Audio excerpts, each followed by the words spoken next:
Apakah ini tentang Kaisar Mingyang? Bai Guanxing mengangguk dan tidak dapat menyangkalnya. Meskipun Kaisar Mingyang telah diselamatkan, itu adalah sisa-sisa, dan meskipun lonjakan jalan telah hancur, jantung naga masih belum pernah pulih. Jiang Buyong terdiam sesaat. Kaisar Mingyang, Kaisar Surga generasi ke-18, telah menjaga ras sepanjang hidupnya. Dari hidupnya hingga akhir zaman naga sejati, ia mengalami malapetaka itu. Bahkan jika ia pulih, saya takut. Saya memiliki kognisi yang sempit. Saya hanya tahu bahwa Raja Dewa Huang Quan tampaknya dapat menyelesaikan masalah ini. Ketika masalah ini disebutkan, mata Dewa Biru sedingin es Bai Guanxing tampak dingin. Raja Huang Quan menunggu saya untuk memohon padanya. Namun, jangan berharap. Biarkan aku memohon padanya. Bukan hanya dia yang bisa menggerakkan kelahiran dan kematian di dunia ini. Kepalan tangan mengepal dan mengendur, dan Bai Guanxing menarik napas dalam-dalam. Selain tubuh Kaisar, kami juga membutuhkan roh Kaisar. Jadi, pengadilan pertama akan dilangsungkan. Saya khawatir tanah leluhur umat manusia juga akan dikunjungi. 3 kaisar dan 5 kaisar secara alami akan berguna. Jiang Buyong mengangguk dalam diam, karena dia memahami niat Bai Guanxing untuk bertanya kepada 3 kaisar dan 5 kaisar. Setelah beberapa saat, Bai Guanxing berbaring. Selesaikan masalah secepatnya dulu. Belum lagi Yi Chen hanya wilayah Tao. Dia ingin menemukan jalannya sendiri. Dia hanya bisa menyerahkannya pada waktu. Selang waktu, matahari terbit dan terbenam. Qin Yi Chen kembali ke Wentian Pass, dan seperti yang dia katakan, neraka surga telah dihancurkan. Para tahanan kejam muncul kembali, dan arus bawah surga Kaisar menjadi semakin bergolak.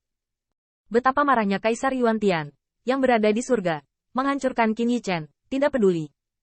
Tetapi dari hal-hal besar atau kecil di alam surga Kaisar, kita bisa melihat petunjuknya. Misalnya, Qin Yi Chen mendengar bahwa ada ras bernama King Yu Clan, yang kaya akan buah King Yu Dao. Jenis buah Tao ini dapat membuat pikiran Tao menjadi jernih, membantu memahami pikiran, juga dapat menjaga keindahan dan banyak efek magis. Dikatakan bahwa King Yu Dao Guo sangat dicintai oleh Tian Fei Wei Yang, dan akan memberikan penghormatan setiap kali dia dewasa. Tetapi kali ini, klan King Yu memberitahu pengadilan surga bahwa dalam beberapa tahun terakhir telah terjadi terlalu banyak perubahan di surga Kaisar. Telah terjadi perang yang menyebabkan runtuhnya pulau dewa tempat buah Tao dibudidayakan, dan buah Tao ditanam. Hancur. Oleh karena itu, mereka tidak menyediakan. Tapi Qin Yi Chen melihat Putri Wenxing melompat-lompat dan mengunyah King Yu Dao Guo untuk datang kepadanya kemarin. Sambil makan, dia membiarkan dirinya meremas wajahnya untuk melihat apakah itu lebih lembut. Selain itu, klan Bifang tiba-tiba mengatakan dalam beberapa hari terakhir bahwa sepotong bidang bintang klan Dewa Langit-Langit awalnya milik klan Bifangnya, dan saya berharap pihak lain akan segera mengembalikannya. Benda yang satu ini, besar atau kecil, seperti sebongkah batu, menyebabkan riak di surga Kaisar. Ketika riak-riak ini berkumpul bersama, gerakan yang ditimbulkannya menarik. Klan Kaisar Ke tidak menganggur akhir-akhir ini, tepatnya, sangat sibuk. Bagaimanapun, banyak tahanan yang melihat langit lagi memiliki permusuhan dengan Kaisar Yuan Tian, atau aliansi Kaisar Sufang ketika dia berperang untuk Kaisar. Musuh dari musuh, klan Kaisar Ke secara alami ingin memenangkan teman sebanyak mungkin. Klan Kaisar Ke juga dianggap memiliki keuntungan. Lagi pula, pembangkit tenaga listrik yang telah melihat langit lagi ini dapat melarikan diri dari neraka karena kebangkitan Putra Baize. Dan Putra Baize sekarang dapat duduk di Wentian Pass dari klan Kaisar Ke-nya. Qin Yi Chen tidak terlalu memperhatikan hal ini. Dia masih belum pulih dari luka-lukanya dan memulihkan diri. Bagaimanapun, pertempuran dengan Kaisar Yuan Tian benar-benar menghancurkan dunia, dan dia memiliki pemahaman yang lebih dalam tentang banyak Taoisme. 1 bulan kemudian, Qin Yi Chen menemukan Bai Guanxing. Sial.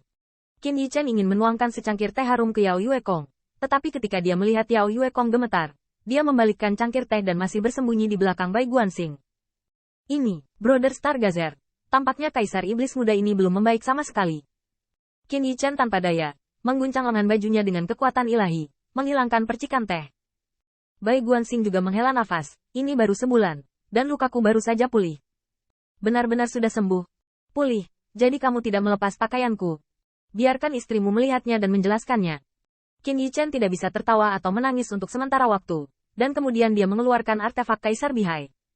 Aku harus merepotkanmu lagi. Pada saat ini, Kaisar Bihai dapat dengan jelas melihat tikungan. Itu adalah prestise kekaisaran yang dihancurkan, dan pola kekaisaran ditekan.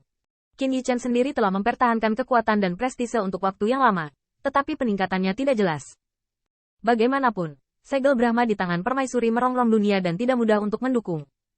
Bai Guanxing melihat sekeliling, tanpa omong kosong, hanya mengangguk sedikit, serahkan padaku. Segera, Bai Guanxing tersenyum dan berkata, Kamu tampil baik dalam pertempuran ini. Jangan khawatir, kamu tidak akan mendapat ganjaran yang lebih sedikit.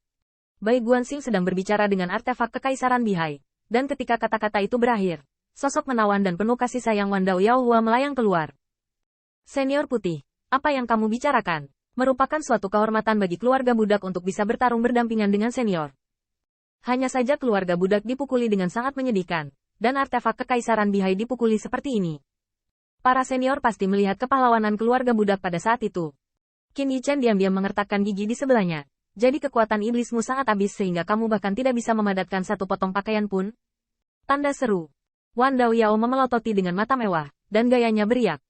Namun, Bai Guanxing melambaikan telapak tangannya dan mengirimkannya kembali ke Kaisar Bihai. Masih kalimat yang sama. Anda hanya perlu membantu Tuan. Membantu Anda menjadi seorang kaisar. Itu tidak masalah. Tapi aku punya banyak hal sekarang. Aku akan memberimu hadiah dengan waktu. Nujia berterima kasih kepada senior Bai. Qin Yichen juga dengan marah tertawa. Roh siapa ini?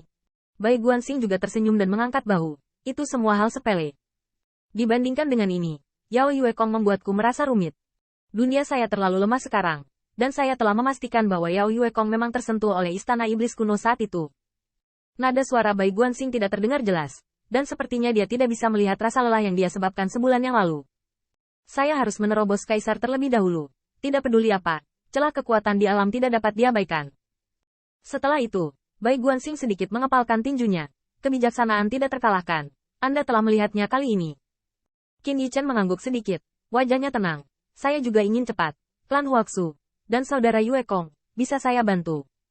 Bai Guanxing berpikir sejenak. Untuk saat ini saya tidak membutuhkannya. Jaga dirimu dulu. Benar. Bai Guanxing tiba-tiba memikirkan sesuatu, dan sudut mulutnya terangkat seperti senyuman. Hati-hati hari ini. Meskipun anjing elang Yuan Tiandi tidak akan ditemukan, istana iblis kuno pasti akan datang untuk langit bulan iblis. Kata-kata ini adalah transmisi suara, dan ketika transmisi suara selesai, Bai Guanxing melihat ke langit bulan iblis di sampingnya. Qin Yichen melihat ini di matanya dan diam-diam menuliskan masalahnya. Dia memperkirakan bahwa ketika dia mengucapkan 4 kata dari istana iblis kuno secara langsung, Kaisar Iblis Muda ini akan menjadi gila lagi. Tampaknya orang yang kamu selamatkan kali ini bukan hanya musuh Kaisar Alam Surga Kaisar saat ini, tetapi juga musuh dari pengadilan iblis kuno.